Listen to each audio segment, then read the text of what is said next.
Hello friend, मैं साहिल पांडे फिर से अपने यूट्यूब चैनल पर एक नया वीडियो अपलोड कर रहा हूँ। इसमें हम यह बताएंगे कि क्लास 10th के छात्रों को फिजिक्स चैप्टर 1 का कुछ ऑब्जेक्टिव को हल करके बताएंगे।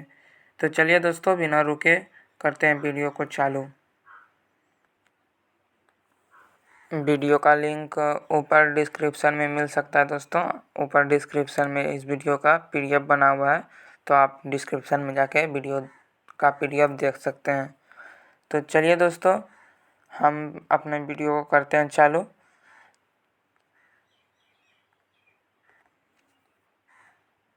तो आप दोस्तों स्क्रीन पर देख सकते हैं कि मेरे बताए अनुसार यह एक्सरसाइज 1 प्रकाश का परावर्तन का क्वेश्चन है। तो चलिए दोस्तों, हम क्वेश्चन के फर्स्ट स्टेप में जाते हैं। तो फर्स्ट स्टेप में कहा जा रहा है दोस्तों, किस दर्पण से हमेशा वस्तु से छोटा प्रतिबिंब प्राप्त होता है। तो इसमें ऑप्शन ए है समतल, ऑप्शन बी है उत्तल, ऑप्शन सी है अवतल और ऑप्शन डी है इनमें से कोई नहीं, यानी नन। तो देखिए दोस्तों, वस्तु से छोटा प्रतिबिंब जब भी प्राप्त होगा,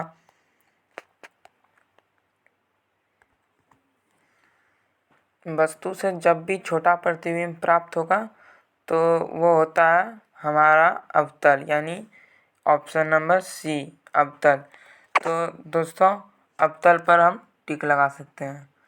तो चलिए दोस्तों, इसी के साथ हम जब स्टेप 2 में बढ़ते हैं, क्वेश्चन 2।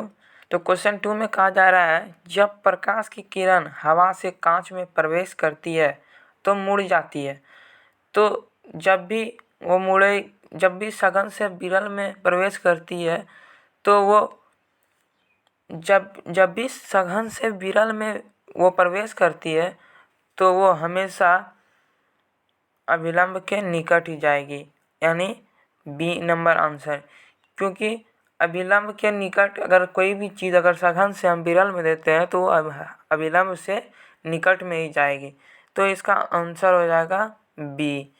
तो चलिए दोस्तों, हम बी पे टिक लगा सकते हैं। इसी के साथ दोस्तों हम स्टेप 3 पर जाते हैं। तो इस स्टेप 3 में दिखाया गया है क्वेश्चन, साइड मिरर के रूप में उपयोग होता है। तो साइड मिरर के रूप में उपयोग होने वाला जितने भी साइड मिरर है सब में उपयोग उत्तल दर्पण का ही होता है। जितने भी साइड मिरर है सब में उत्तल दर्पण का ही प्रयोग होगा। तो इसमें हम उत्तल दर्पण दे सकते हैं दोस्तों, यानी ए।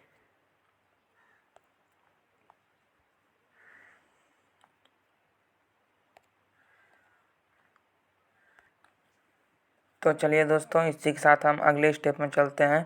तो चौथे नंबर क्वेश्चन में है, प्रकाश का वर्ण विक्षेपण किस उपकरण से संभव होता है।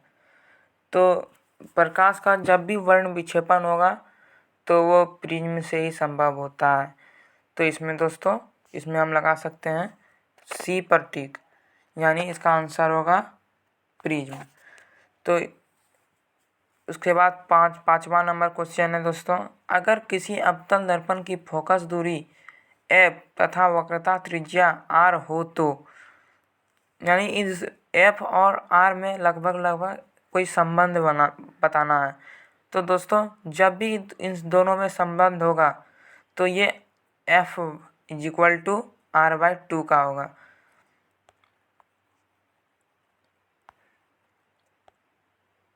तो चलिए दोस्तों, इसी के साथ हम अगले क्वेश्चन में चलते हैं।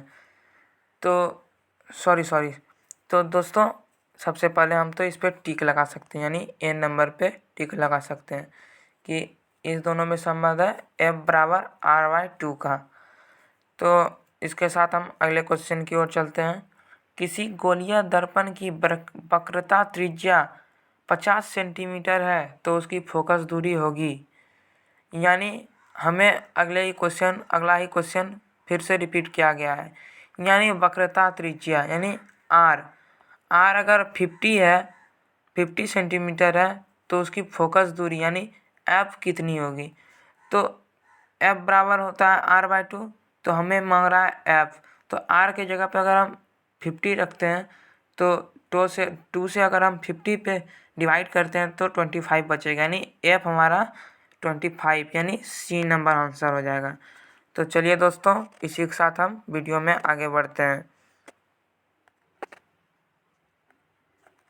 तो अगले क्वेश्चन में है दोस्तों कि दाढ़ी बनाने में कौन सा दर्पण उपयोग होता है।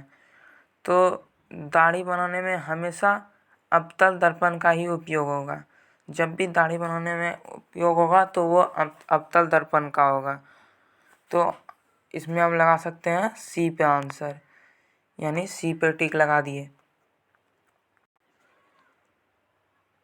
उसके बाद क्वेश्चन है दोस्तों 8 नंबर। तो इसमें हमको पूछ रहा है कि किस दर्पण से वस्तु का बड़ा प्रतिबिंब बनता है। तो बड़ा प्रतिबिंब जब भी बनेगा दोस्तों तो ये अवतल दर्पण से बनेगा, यानी बी नंबर। तो बी नंबर पर टिक लगा दे। उसके बाद 9वां क्वेश्चन है प्रकाश के परावर्तन के कितने नियम हैं। तो ये तो बहुत इजी है दोस्तों कि प्रकाश के परावर्तन के बस 2 ही नियम हैं। तो इसका ए नंबर ऑप्शन 2 हो जाएगा। उसके बाद ये 10वां नंबर क्वेश्चन है समतल दर्पण द्वारा बना प्रतिबिंब होता है। तो समतल दर्पण द्वारा बना प्रतिबिंब जब भी होगा तो वो काल्पनिक होगा, यानी सिर्फ इमेजिनरी होगा, कभी रियल नहीं होगा। तो इसका आंसर हो जाएगा बी, यानी काल्पनिक। तो चलिए दोस्तों अगले क्वेश्चन की ओर चलते हैं। उसके बाद है सर्च लाइट का परावर्तक सतह होता है। तो सर्च लाइट का परावर्तक सतह यानी जिसे हम टॉर्च भी कह सकते हैं। तो सर्च लाइट का परावर्तक सतह हमेशा अवतल होता है ताकि उसके द्वारा निकली गई किरण चारों दिशा में फैले, ना कि एक जगह से ही गुजरे। यानी हम लेज़र लाइट देखते होंगे, लेज़र लाइट में जब भी होता है तो वो अवतल दर्पण नहीं होता है, क्योंकि वो जब भी जाएगा समांतर किरण पुंज में जाता है। तो सर्च लाइट में जब भी होता है तो वो है अवतल दर्पण, यानी बी नंबर। उसके बाद चलिए दोस्तों आगे बढ़ते हैं। तो अगला क्वेश्चन है दोस्तों निर्वात में प्रकाश की चाल क्या हो सकती है। निर्वात में प्रकाश की चाल क्या होती है। तो चलिए दोस्तों इसे सिर्फ हमें याद करना, इसे समझा नहीं जाएगा। तो इसका होता है 3 × 10⁸ मीटर पर सेकेंड। तो यानी इसका फर्स्ट हो जाएगा। तो इस पर हम फर्स्ट पे टिक लगा दें।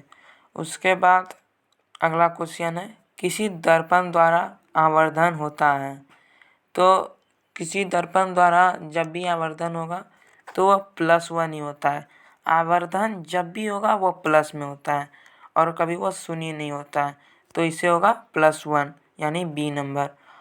उसके बाद है अगला क्वेश्चन एक प्रकाश किरण एक समतल दर्पण पर लंबवत आपतित होती है तो प्राप्त कोण का मान होगा।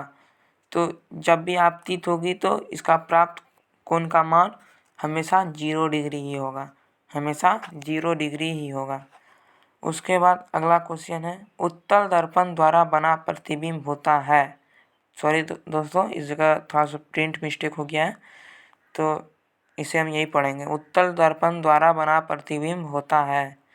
तो जब भी उत्तल दर्पण से प्रतिबिंब बनता है वो हमेशा सीधा ही बनता है, कभी उल्टा नहीं बनता है। तो ये ए नंबर पे हो जाएगा।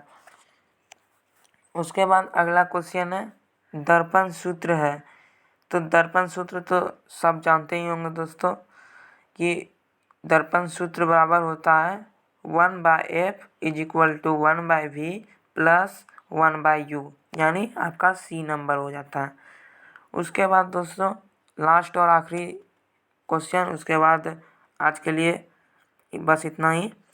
तो लास्ट क्वेश्चन है अवतल दर्पण द्वारा उत्पन्न आवर्धन क्या होता है। यानी अवतल दर्पण द्वारा उत्पन्न आवर्धन होता है क्या। तो ये कभी 1 से कम भी होता है, 1 से अधिक भी होता है। यानी ये 1 से कम भी होता है और 1 से अधिक भी होता है, तो हम इसमें दे सकते हैं सी नंबर। तो चलिए दोस्तों, वीडियो अगर पसंद आया होगा तो लाइक करें, सब्सक्राइब करें और बेल आइकन को दबाना ना भूलें। तो चलिए दोस्तों, thanks for watching my video.